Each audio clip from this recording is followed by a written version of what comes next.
Hello, this is the front desk.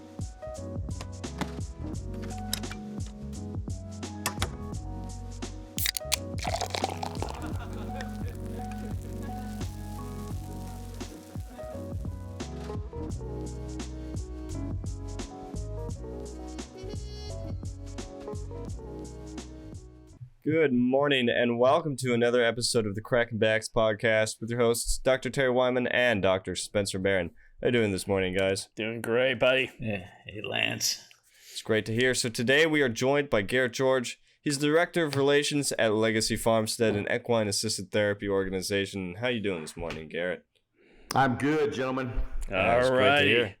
Let's get rocking. You know what, Garrett, when I first met you at the NFR a couple weeks ago, and I asked you to be on the podcast, I actually didn't know why I asked you, because I'm like, you're a pipe salesman from Texas. But there's something about you that I was like, I got to hear more about this guy. And then in my research, I did a little digging, and holy crap, you have a life. And so while I was sitting there, I was watching some TV, and it came to me, and I go, I know exactly how we're going to run this podcast. And Taylor Sheridan came into mind because I was watching Yellowstone, but I started looking at your life and comparing it to all the movies and shows that man has done. And so we're breaking it down because you have lived the life of Sons of Anarchy, you've lived the life of Yellowstone, and you've lived the life of the new show Tulsa. So we're going to kind of break it up in a little bit about that. We're going to have some fun. And so we're going to kick it right off because I think Taylor Sheridan should listen to our podcast, and I think his next series should be called The Pipe Salesman. Well, I'd love to see how you make all these connections. All right. So Sons of Anarchy, let's start with that one, since you asked. And because you, as a youth, were in a boys' home. And you were a little bit of a rebel, and you like to cause a little trouble, and you like to bust some heads and all that kind of stuff. So instead of going down that path, what I want to do is take a different path, because this is going to come out right around the Christmas time.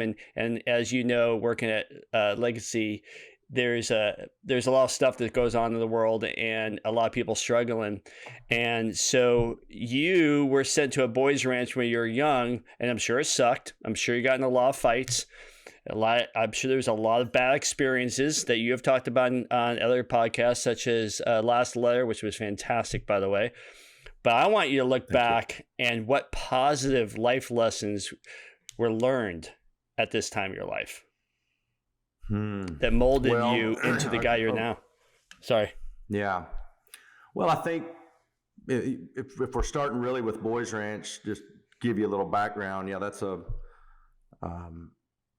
about 45 miles outside Amarillo, Texas, 12 years old, and raising a lot of hell as a 12-year-old, mad about a divorce with my parents, and they really couldn't handle me. My parents were divorced. My mother was getting remarried, and they thought it'd be best, I think, probably to save her marriage to send me somewhere where I could be handled. And so I spent about 18 months at Cal Farley's Boys Ranch, from 88 through 90. And I not that it was an enjoyable experience, but certainly have have a few friends, lifelong friends from that, and experienced some trauma there. But I think that was really the start. Between that and my parents' divorce was really my start in experiencing trauma, and now what I would say is tracing trauma in others. I don't know where you want me to go from there, but talk to me. I kind of want you to go. You just started it. I think you work with people with trauma, but you don't have sympathy. You have empathy, and I think that's something that. But what life lessons, and Spence can jump in on this, what's some life lessons you learned on that you still pull on from today that not only help people, but to move them past? Because you have two choices when you're in that kind of world. You can put a gun to your head or you can move on. You obviously didn't put a gun to your head. So, talk to me about some of the choices that were taught to you that you have flipped around and used as a positive thing? Well, I think being courageous, number one, really stepping into the gap for others. I didn't have a lot of people stepping into the gap for me, and the ones that did, I still appreciate and love today. And if there's an opportunity for me to get involved, to put good people together, then I'm going to make it happen. And I think over the years, from starting at it, I would say that really kind of got put into motion whenever I moved to Austin, Texas from Amarillo in 2008. And I've been with the same company for 14 years, selling pipe and erosion control products. But in this job, I found the serving side of life, and it has been more fulfilling than anything that I ever could have imagined. And so if you talk about the positives that I've taken out of the negatives, it's simply to be there for people.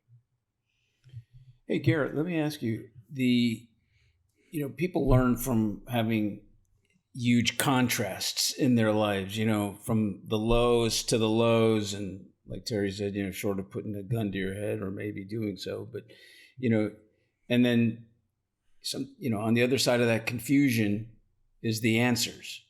Do you remember a moment in your life when you just went, man, life sucks, but I'm going to figure this out? Well, I've said before that I feel like there's been rays of light even through all of the challenges that I've had.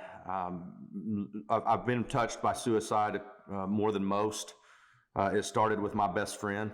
We both wanted to be police officers, and he went through with that. But he actually took his wife's life with his service weapon, and then took his own. And I think 7 years of pain and drugs.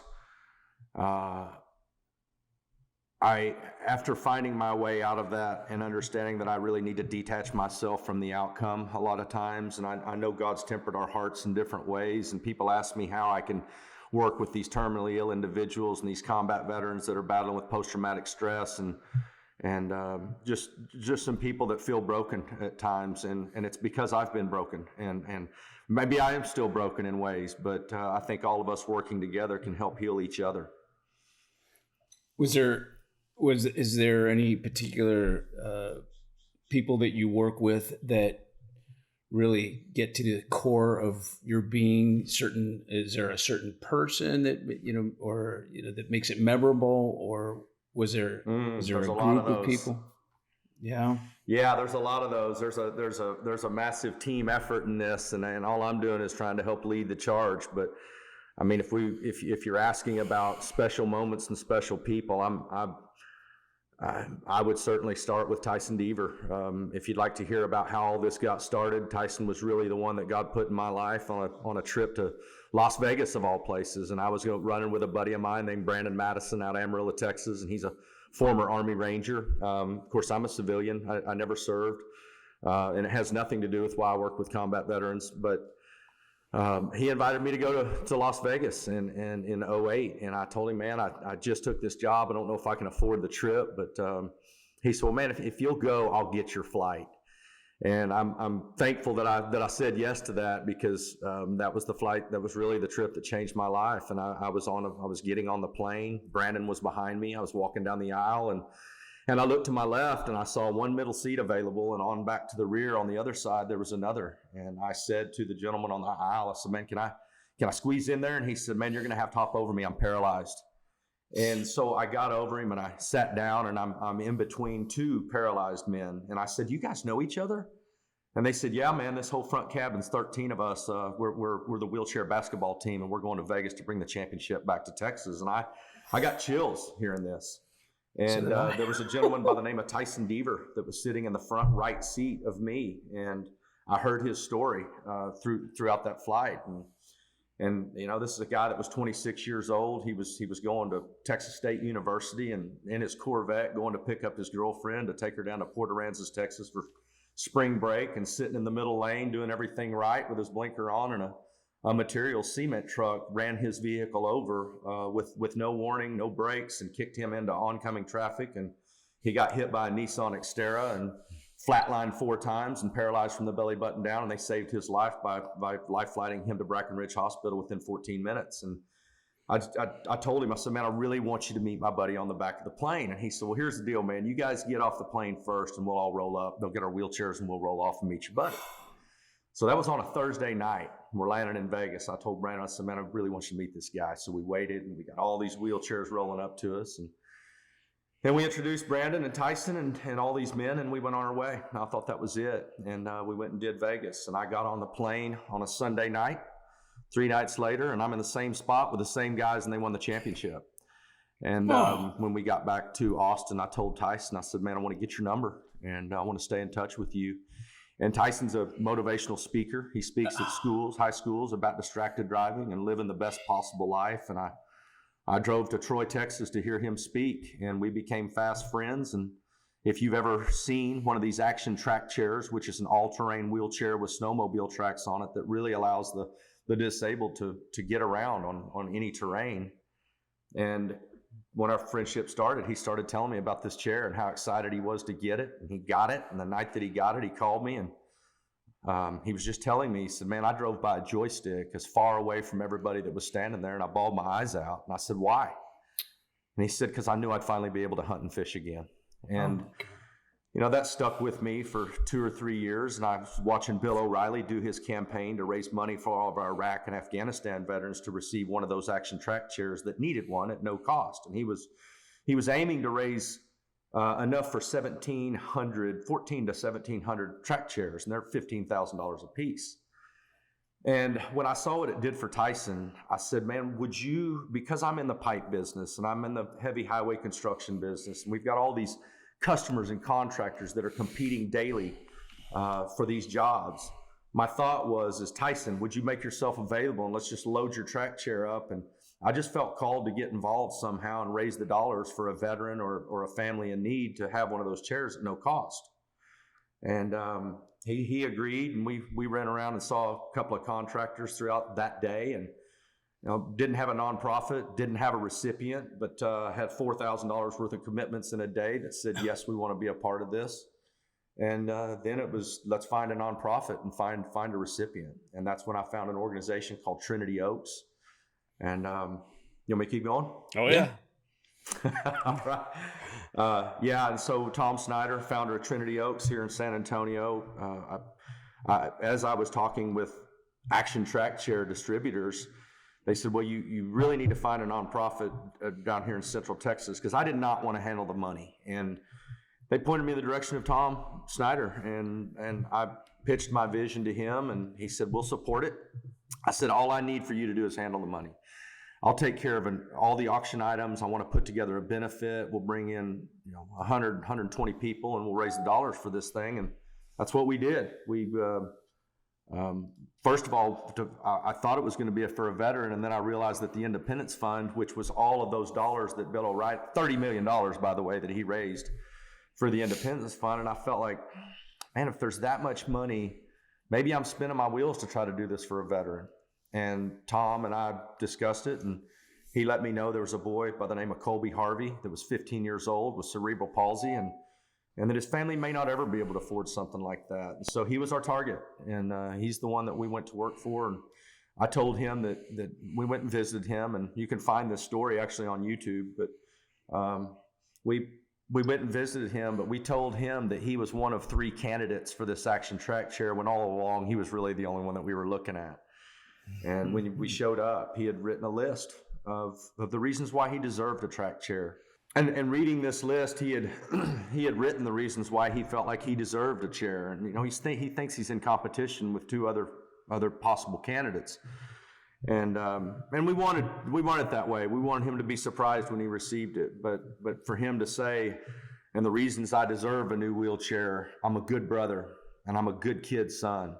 And then he gave the advantages to what having an action chair would allow him to do. And it was things like take out the trash, be able to explore the woods by his home, and things that you and I take for granted every day. And Joe David Garza, who was Matt Hughes' producer at the time for Uncaged with Matt Hughes, was the one that was running with me to film that. And we let that boy know that day that he would be the recipient of the Action Track Chair that year. And 3 months later, we had that benefit at our yard where we stock all of our pipe and erosion control products and new Braunfels. And we had 120 people, and we needed $12,600, and we raised $36,000 that night. And the founder of Trinity Oaks came over to me and he said, "There's a lot of money going to be left over here. What do you want to do with it?" And there had been I was married at the time, and I'd been in this supermarket called HEB down here in Texas, and there was an older guy by the name of Garrett, Danny Garrett, at the butcher block, and he had a extreme rosacea on his nose and his what it's called a bulbous nose. And my wife at the time worked for a dermatologist. And I told Tom, I said, "Well, this is the guy I want to help next." Because she would go by there. For 3 years, we were in this store, and she said, "We could help him, we could help him, we could help him." And I finally said, "Well, let's help him." And he said, "Well, I will donate to that too. But since this was raised for a youth, would you consider donating these excess funds to our program?" And I said, "Yes, I would." And he said, "I'd also like for you to come on board." And I deserve a new wheelchair because, number one, I'm on the honor roll. Number two, I'm responsible. Number three, I can take the trash out to the woods and burn it. Number four, I'm a good kid brother and a good son. Number five, I can take dogs on walks. And number six, I can help around the house better. So I think we told you guys that we were coming to interview you as a candidate for one of these chairs. And what we're going to do is you will be the recipient this year. You will get this chair. Woo! How do you feel about that? Yay! Yay! It's okay!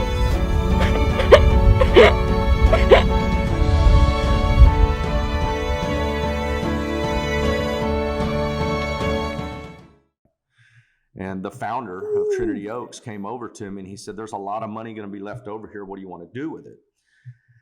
And there had been I was married at the time, and I'd been in this supermarket called HEB down here in Texas, and there was an older guy by the name of Garrett, Danny Garrett, at the butcher block, and he had a extreme rosacea on his nose and his what it's called a bulbous nose. And my wife at the time worked for a dermatologist. And I told Tom, I said, "Well, this is the guy I want to help next." Because she would go by there. For 3 years, we were in this store, and she said, "We could help him, we could help him, we could help him." And I finally said, "Well, let's help him." And he said, "Well, I will donate to that too. But since this was raised for a youth, would you consider donating these excess funds to our program?" And I said, "Yes, I would." And he said, "I'd also like for you to come on board and consider taking over and coordinating all of our dream trips for any children or adults that are terminal or battling a serious illness that have a last wish to hunt or fish." And so I came on board with Trinity Oaks at that point and coordinated trips for 6 or 7 years with we did 52, we facilitated 52 different trips. The last year I was with them for terminally ill individuals and families. And I really started resonating with the combat veterans, kind of getting in with that side of things, and still working with wherever God leads me today. So we'll work with whoever and wherever when we can. So for people listening I really want them to get ingrained on where you came from, because when we're hearing this giving side and this humanitarian side, it's heartwarming, especially this time of year. But you weren't always that giving guy. Maybe you were giving in the form of a fist or something, but you had so look, before we move on to Yellowstone, which I have a fun thing with that, I want to say with Sons of Anarchy, I know you've seen the movie, the TV series. What part of that do you resonate with from your past? And you may want to forget part of that, but what part of that for that kid, that parent that's listening that has a son that's a rebel, that's an anarchist, that is a fighter, that's I'm gonna beat your ass type of guy, that may have a kid like that. I want a story from that from that part of your life? Well, I'll tell you the closest call I ever had, I tell anybody that I'm sharing where I grew up with and who I grew up with, that I'm from a small town in Oklahoma of 2,500 people and very near the Osage Reservation with the Osage Indians, and it was truly cowboys and Indians up there. I mean, we're one of the main hubs for team roping in America in that small town, and of course you've got the Osage Indian Reservation, and I went to school with those guys in 5th and 6th grade at Indian camp. And but later on, just to kind of tie it up for people that don't know my history, we were at a rodeo, and it's called Cavalcade, and it's one of the largest rodeos that come through Northeast Oklahoma, and there's a lot of drinking, a lot of fighting, and we had got into the mix with some guys, and there was a lot of guys throwing fists, and one of the guys that was really, if you will say, on my side, if you will, kicked somebody in the head while they were down, and it went through me like electricity to see that happen, knowing that this guy was down, and I didn't see who did it, but I immediately said, who did that? And this Indian raised his hand, like proud, and I put him out right beside him, and we left those guys, and we got back to our camp, and everybody asked where this guy was that I kind of laid back there with him, and I said, he's laying back there with the rest of them. And I see some friends of ours carrying him up, and he's coming to consciousness, and he stands up, and I said, you understand why I did that, don't you? And he was like, no, I don't. I said, you could have killed that guy. And I just kind of slapped him on the shoulder and thought it was good. And 2 years later, I went to an Indian dance, and it's called the 49, and it's where they headdresses and drums, and I mean it's the old school Indian dances, and it was called the 49 because so many of those warriors back in the day either went to war and came back alive or lost their lives in the war, but they called it 49 for a reason. I'm not sure why. But it was 5 or 6 o'clock in the morning, and I was in the middle of a story and drinking a whole bunch of beer out on a back road at the Tallgrass Prairie Preserve, and one of these guys, most of the white folks had left, and I was there, and somebody said, Garrett, I think you need to go.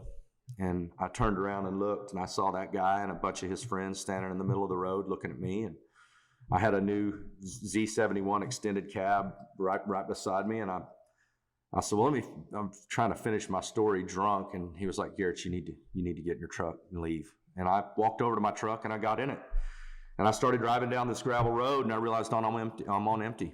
And it was either run out of gas trying to get back to town through those dirt roads, or turn around and come back through these guys that are standing in the middle of the road. And I turned around, and as I pulled up to however many there were, just kind of wading through the crowd with my truck, and one of them hit my mirror, and I got out, and they all came around to me, and I asked him why he did it, and he laughed at me, and it was the same one that I'd hit, and he said, I thought you were someone else, and grinned, and I hit him. And I don't remember much except for someone picking me up from the waist, and then I was unconscious, but they left me there. I don't know what all they did to me, but they took my truck and they ran it through the fence out into the field and left my truck and me in the ditch. And like I said, I don't really remember any of it, but 2 girls that knew me had been driving the back roads that night and found me and didn't recognize me. So it was a pretty serious situation, and they loaded me in my truck and took me to the hospital, and I woke up with my buddy Pat Dean and several sheriff's departments standing around me asking who did this to me, and I told them don't worry about it. And all my thought was that my brother and I would handle it, and just young mentality. But I will tell you that I held a grudge for a lot of years about that, and deserved or not, my heart softened towards them. And one of my very good girl friends from like 4th grade, Brandy, had overdosed and died, and that her husband asked me to be a pallbearer at her funeral, and I went back into that town to do that, a little fearful to see all those guys again, knowing that she was Indian and that they'd all be at the funeral. And we were talking about what had happened to me at breakfast, and he said, I know Pawhuska hasn't been good to you, but I'm glad you're here, and Brandy would have wanted you. And so I asked where those guys were these days, and he told me, and I asked where this guy was, and he said he works up at the tribal agency. And I asked him what he drove, and he described his vehicle to me, and And he said, "You gonna go up there and whip his ass?" And I said, "No." But I went up there to the tribal agency, and I walked in and I found him, and I said, "It's been 15 years. And I shook his hand and asked him to come outside and talk to me. And when he came out, I said, "Do you know why I'm here?" And he said, "Are you here for Brandy's funeral?" And I said, "Yeah, I am." And I said, "I don't want any shit from you guys." I said, "But I do want to know what you did to me that night." And he, in shame, dropped his head and said, "Garrett, that was 15 years ago." And we decided not to discuss it. But I did tell him, I said, "Well, I've said for a lot of years that I was going to even the score with you guys, but I'm really hanging out with a good group of Christian men in Amarillo, Texas every Tuesday night in the basement, and really kind of taking the mask off on life and getting real with each other and sharing our challenges. And I think the best thing that I can do is forgive you for what you did to me." And to see him well up with tears and accept that was good for both of us. And I guess what I would say is that if you're holding grudges, it takes so much effort to hold a grudge and keep all of that in. And I know they say forgiveness is for yourself, but I also saw what it did for him. And I would just rather us run through this life and be able to help each other and forgive each other and be there for each other than hold on to all that baggage. It's kind of funny because, listening to that story, I went, well, now we're into Yellowstone. And if you're not seeing the parallel between Yellowstone with the whole battle between the cowboys and Indians and the bar fights, and now you see where I came with, because I heard that story, and now you see why we're in the Yellowstone. One thing about Yellowstone that I love about is the storytelling, and like you just said, the forgiveness factor, and we're all a human, and I guess a lesson out of that, you learn that, forgiveness is more powerful than grudge. Amen. No doubt. Have you? It takes a lot of energy. Yeah. A lot of energy.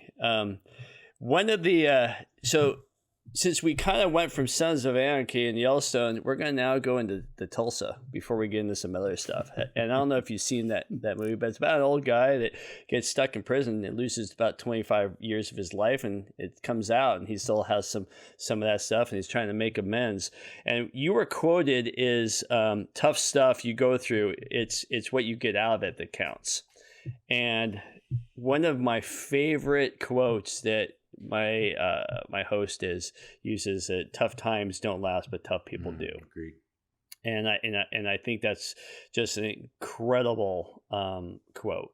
So we're going to talk about some of the tough times that you went through before we go on. You lost a friend, which you mentioned, a divorce you mentioned, and some of these violent times which you've mentioned. But you wrote on a wall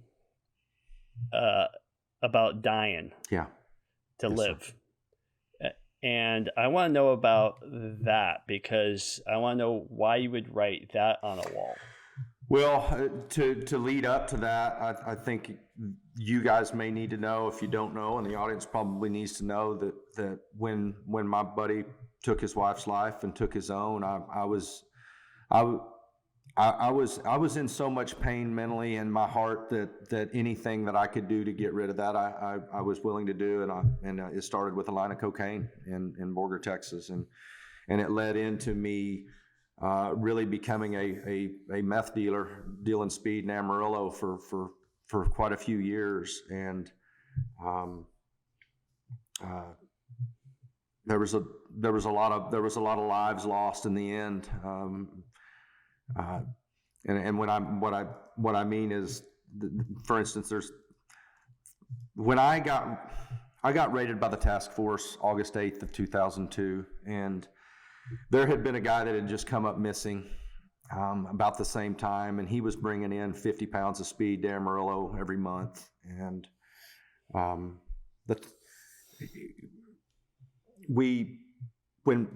when I got in trouble, I had ran out. I was at the bottom of the barrel, I felt like, and really coming down from being high for a few days. And I started thinking about how many years I'd been involved in this and how many years drugs had affected my life, and that I was really killing myself thinking I'm living. And I had this blue can of spray paint, and I walked over to my wall, and I had this 2-story townhome that my mother actually gave me. And I know in ways that I was enabled, but I took that blue can of spray paint and I wrote on my wall in big letters that dying to live. And when the police kicked in my door, of course, that's what they're reading on my wall. And what I meant was I'm killing myself thinking I'm living. But now I look back at that, and it's no different than what Jeremy Locke titled the Last Letters podcast, without any instruction from me. But I look at this differently now, is that now I'm doing my best. I could always do better at dying to my own selfish desires so that I might have life. And so I think that's something that just kind of, I didn't realize it then, but I realize it now, and I hope that answers your question. Thanks for sharing, Garrett. I know that's a tough story and a personal one, but it's also something that people can learn a lot from. I want to mention earlier, if you like to read, and I'm gathering that you're very faith-based, and the reference to tough times don't last, but tough people do is a quote from a Reverend Robert Schuller. That was his. That was a book that he came out with when I was experiencing some really low times. Like, if anything good happened, my philosophy was, oh, well, that as a balance to life, then something bad has to happen. Can you imagine living your life that everything that happened that was good was always followed by something bad? And I made logic out of it. So tough times don't last, but tough people do is in my core. Yeah. So thank you for the segue to that.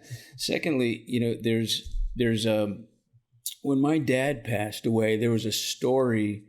There was a moment in my life that I was running to the point where if I dropped dead, that would be a step up. So, I would run. So, I had plenty of friends. I'm in South Florida, the narcotics capital of the world, back in the 80s. So where this is going. And I had friends dying around me, or actually I had friends that were so wealthy that I just don't understand why I didn't get involved in that, and struggled through school. And something kept me on the straight and narrow. But watching my friends, either go to jail and then die, or just die straight out before going to jail, your story is hitting a core to me, and I get it deeply. Yeah. There was a song that came on when I was running because I wanted a sign. I needed a sign from my dad that things were going to be okay. And a song came on by a group called 6 a.m. that was really interesting. It was out of a soundtrack called The Heroin Diaries. And yeah. And it was called Life is Beautiful. And the lyrics describe how he almost died from heroin, but didn't, and realized that it takes a funeral to live your life. So I'll tell you, man, your storyline is like a living example of the things that I've been hearing about for so many years. Well, I appreciate that. I've got to say, I don't know what's going to happen tomorrow. I know I've got today, and there's been times where I've fallen back and fallen short, and still do here and there on different occasions with different. We all have our troubles, and we all battle stuff on our mind. And so I can't say that life is perfect, but it's better than it's ever been, and I'm praying for better. Is there anything that you do that triggers you to be more conscious of, like, when like everybody falls in their shit, I mean, a definition of stress is you're here, but you want to be there. And that's, when you realize that, what is it that you say to yourself? Is there a mantra? Is there a song you play? Is there something you read? What do you do? Well, number one, I've got to be careful who I surround myself with, and that's number one. That's the most important thing for me is surrounding myself with good, mostly men, and believers and guys that are running in the same direction and better than me. But I also have learned to stop worrying about what I desire right now and think about how it's going to affect my tomorrow. That's be my answer. That's great. You know, they say if you want to know who you are, look around you at your friends, and that's who you are. Yeah. And so that's a testimony for you, and I think that's really important. You said something about, you know, being around people that are even better than you. You know, because I've always said to solve paradox, to solve confusion, you have to be above that confusion to help others. So you have your support so you can support others. I think that's great karma. Yeah.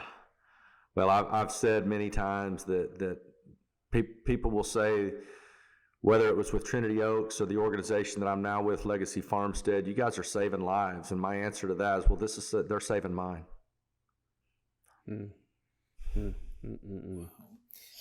Some of the things that you do for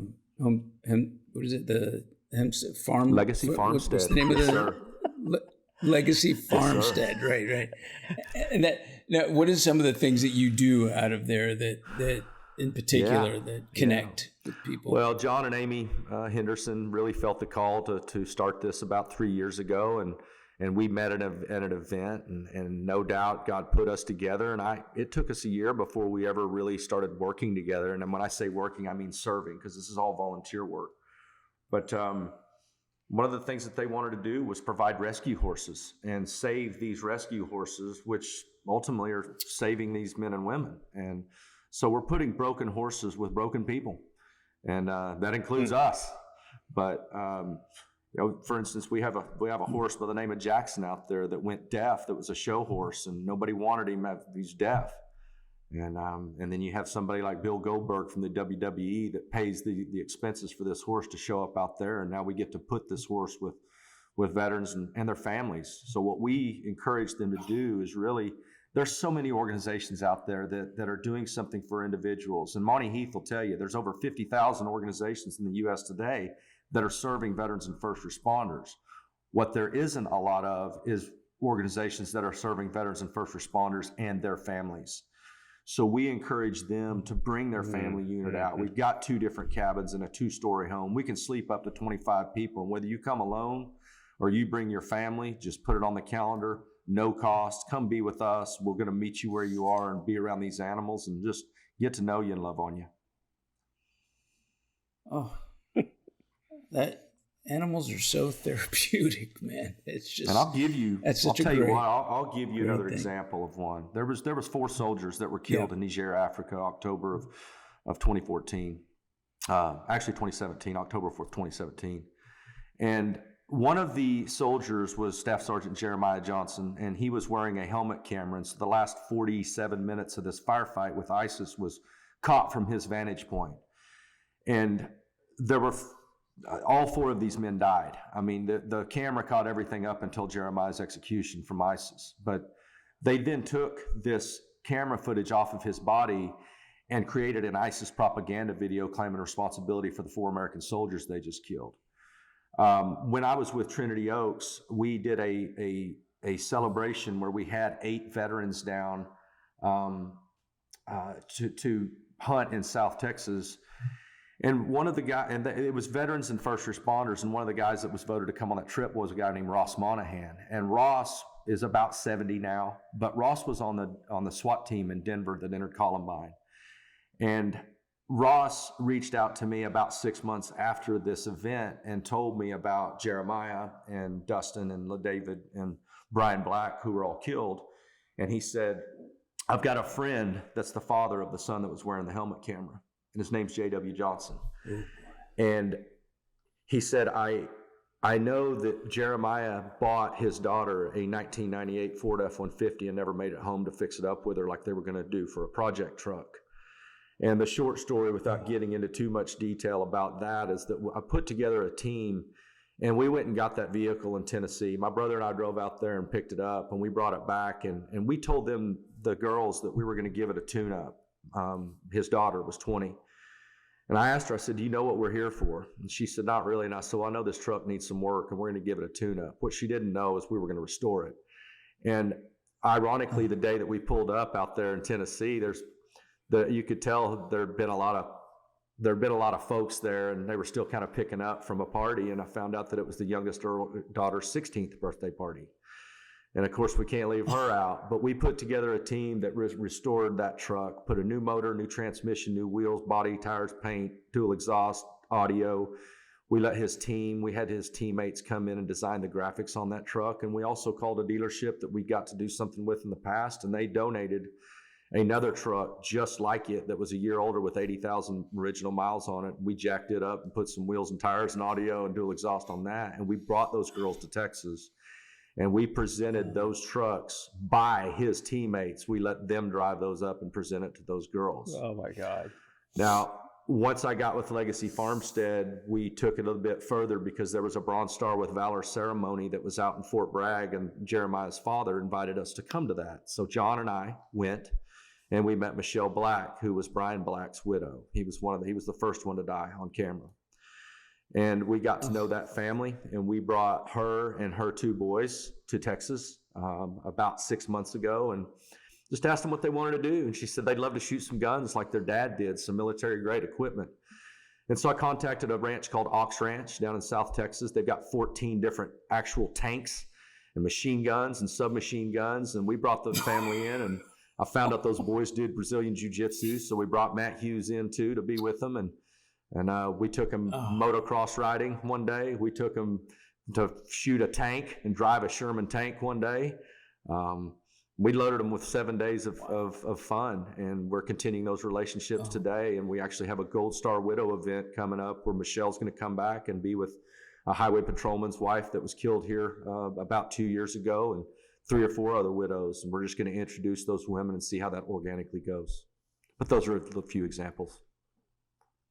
Oh my goodness, that is. How you doing over there, Spencer? Yeah, I get very teary-eyed with stuff like that. It's I appreciate you sharing. I just got to get my world together here for a moment, but thank you for sharing that.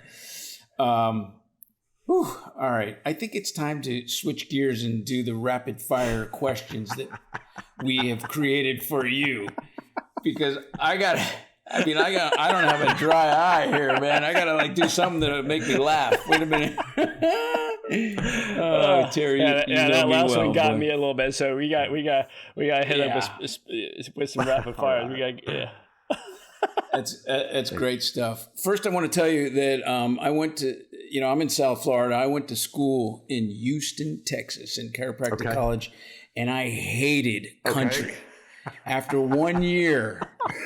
After 1 year, I said, hey, I kind of like this music here, man. Let me tell you. I turned my radio on. Then I got a pair of cowboy boots and went to Gillies and actually did. Good. So hearing your accent and everything like that, I just get all excited, man. Come on down. Yeah, I love Texas, man. All right. So, yeah, that's what they say. When you die, you go to Texas, right? Isn't that what all Texans say? Right. All right. Question number 1. You've done a lot of things and been in a lot of situations. What is the most dangerous thing you've done naked? Ooh, naked. Well, I was close to naked. Okay, that's fair. This kind of goes back, man. It's kind of funny to look back on it, but naked. I'm just gonna. You notice how he says the first one that comes to mind. Naked. And I wasn't naked. Totally naked, but I know I had a lot less clothes on than I did when I left. When I was 17 years old, a guy introduced me to a drug called Marazine. And he said, listen, here's 3 boxes of this stuff. You take half, I'm taking the other half. It was a motion sickness pill. And I took it, and 15 minutes later, I'm bent over a Honda Civic looking down at this trunk, and I see this fist come out at me, and I started, really tripping, if you will. And I was trying to gag myself and throw all this stuff up, and I just couldn't do it. And I I remember I ended up with very little clothing on top of somebody's home, leaning over their roof, looking down at their window, talking to their dog through the screen, and thinking it was my mother's house. So I think that's about as close as I got, but I think I woke up in jail 3 days later. After 3 days.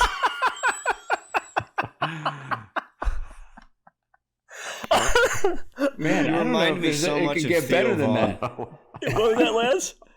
He reminds me of Theo Von, the comedian. He talks like the exact same way. Like, Mountain Dew's a crazy drink. It'll make you beat your wife. You asked, that's what I got.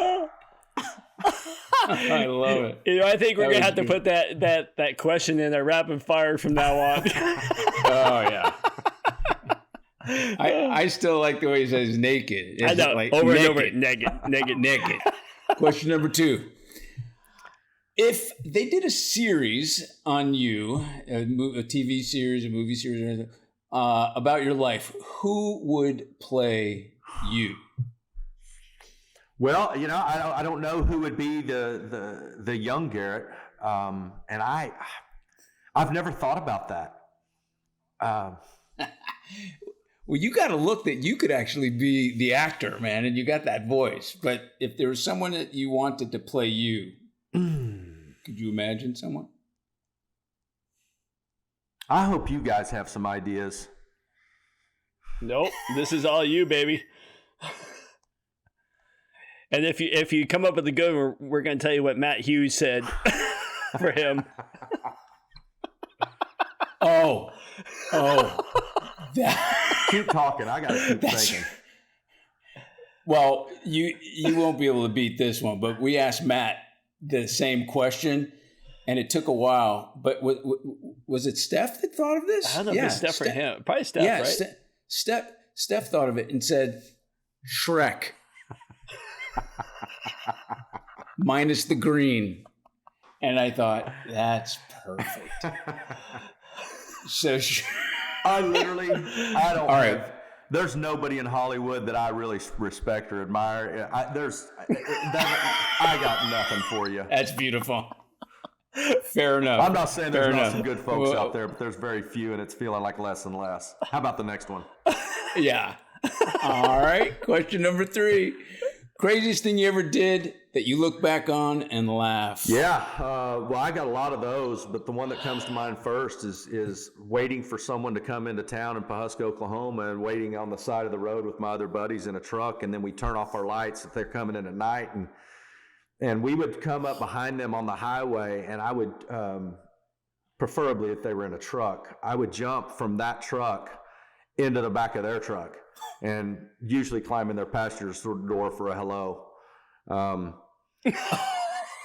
I got on top of one at 8 a.m. in the morning after a few beers in high school, and I was on the hood of a Chevy short bed, and my buddy Charlie was driving, and I'm holding on to the windshield wiper with a Bud Light in my hand, and he's doing like 90 out on the highway passing school buses. And I remember when he let off the gas that all I had was that windshield wiper, and I think I finally tossed the beer, but I felt like the only thing that was holding me on was the wind. That would be one. Oh my God. You know, Spencer, I'm even thinking The Rock or Jason Statham to play Statham him would on be a a movie. good one. Oh, there you go. And I'll That's give you it. one more. I'll give you one more from here in Austin that was about 8 years ago. I ran into some friends at a club. We drank too much. I shouldn't be telling these stories. It sounds like a theme for you. But my mother back then. thinks this is hilarious. So this is the funniest story I've ever told her. We left Go with it. a bar, and there was cops outside everywhere. And I was like, I'm not driving. So we got in a cab, and we're in a van. And I had met this guy named Jason, and he was with his girlfriend, and him and his girlfriend are in the back. My wife's best friend was with me. We had just dropped Tiffany off so she could go to bed. And she's like, Deidre's in town for a little bit. Take her out, and y'all have some fun. And I was telling a story in this cab, And the cab driver pulls over out on this loop out here off this bridge, and he turns around and he says, "You pay me my money right now." And I'm like, "What's that?" He was like, "You pay me my money right now." And I patted him on the shoulder, probably harder than I should have, and I said, I'll pay you when services are rendered. And he came up over the seat with a can of mace and maced me from about 6 inches away, and all I could think was, man, this stuff's hot. And every time I opened my eyes, it got hotter. But I really wanted to get this dude. So I climbed out of the cab, and everybody's coughing, and I feel my way around to the window. And I had this ring on, and I thought I could break this window. So I punched this window. My hand bounces off. He rolls it down and sprays me 2 more times with mace, and I'm spinning. And now I'm thinking, I'm going to kill this guy, you know? And so I see all these silhouettes of everybody's out coughing, and I think I see him standing in front of me. And so I spear him. I'm thinking, I'm going to just roll him over this concrete and whip his ass in the grass. But the next thought I had was, when are we going to quit falling? And I tackled Jason, the guy in the back, because I couldn't see, and we fell 16 feet off a bridge. And we landed on the grass and kind of scuffled there for a little bit, but walking back and then having a black eye from him beating the hell out of me on the grass, wondering why I tackled him. And I got to see my mother 2 days later, and I explained to her with my sunglasses on. I'll explain this in a little while as I lifted up my shades. And we walked into the house and saw my wife, and Mom couldn't wait to have a cigarette and get me out back to hear the rest. That would have been a crazy one too. That is fantastic. Man, you got some very colorful stories. I almost wish we could edit that one out and tell something else, but if you're good with it, I am. That's the truth. No, are you kidding? That's great. All right, number 4. Name a thing on your bucket list you have not personally done yet. Well, I want to see New Zealand. Ooh. How come? That plush, green, I just want to see that place. And there's not a lot of places that I'll go. If there's any vaccinations or tests, I'm out. I'll stay right here in Texas. But I'd like to see New Zealand. So you're tired of tumbleweed and dirt. Tumbleweed and dirt was more up there in West Texas, Amarillo. Now I'm down here in the humidity and the sun and the green in Central Texas, so I'm good. That's not so bad. All right, then. Question number 5, last one. All right, Garrett. You remember everyone's name, past and present. What's the trick, man? How do you do it? I know that when you're weak in areas, you need to be really strong in others. And I know how much it means to me when someone remembers my name and they probably shouldn't. And therefore, I put out the effort to remember your name. And it's easier to me. The secret to me is learning the first and last. It's easier for me to remember both than one. That's what I'd say. Ooh. And use them in sentences right off the bat when you learn them. Yeah. Good advice. I heard the taxi cab driver remembers your name very well. I don't remember his. Oh.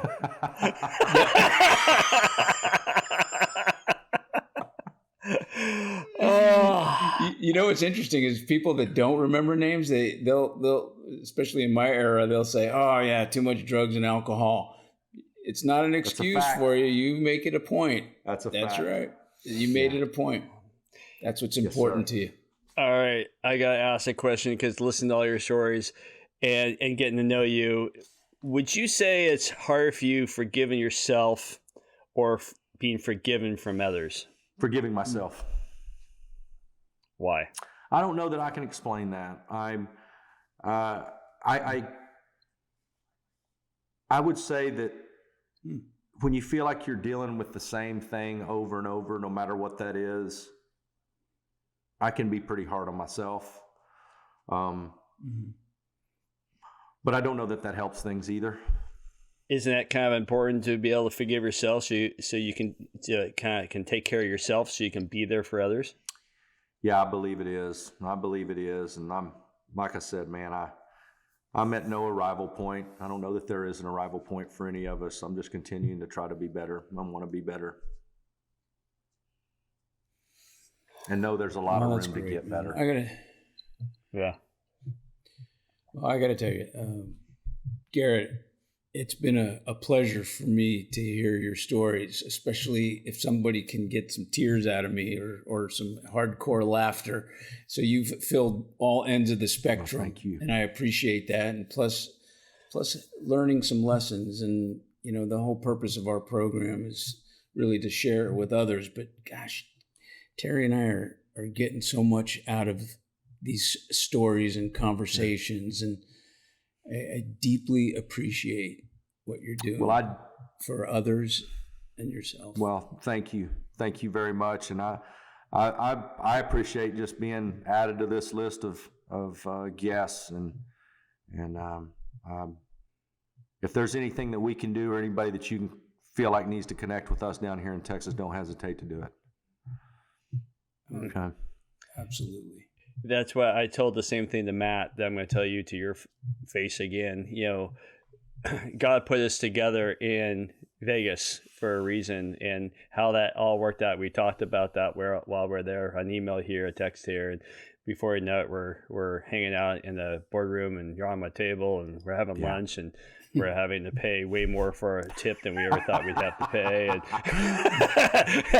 and now it's turned into a friendship that will be around forever. Agreed. But you know, the one thing that is about our podcast is physical, mental, nutritional health, and you just gave us so much. You went from death to dying, or dying to live, but it's so much more than that. You're living, and you're helping other people live, and you're helping other people, and you're helping other people. And a theme that Spencer and I will say, a lot of the people we've had on our podcast, we'll ask them, how do you get through tough times? And they'll say, by serving.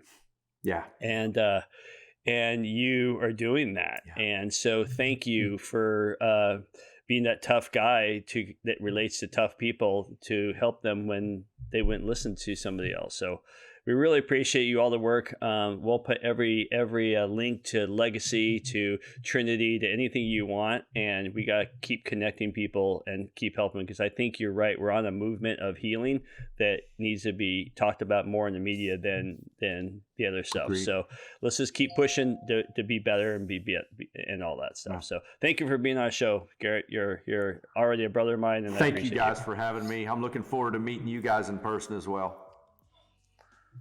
All right, guys. God bless everybody.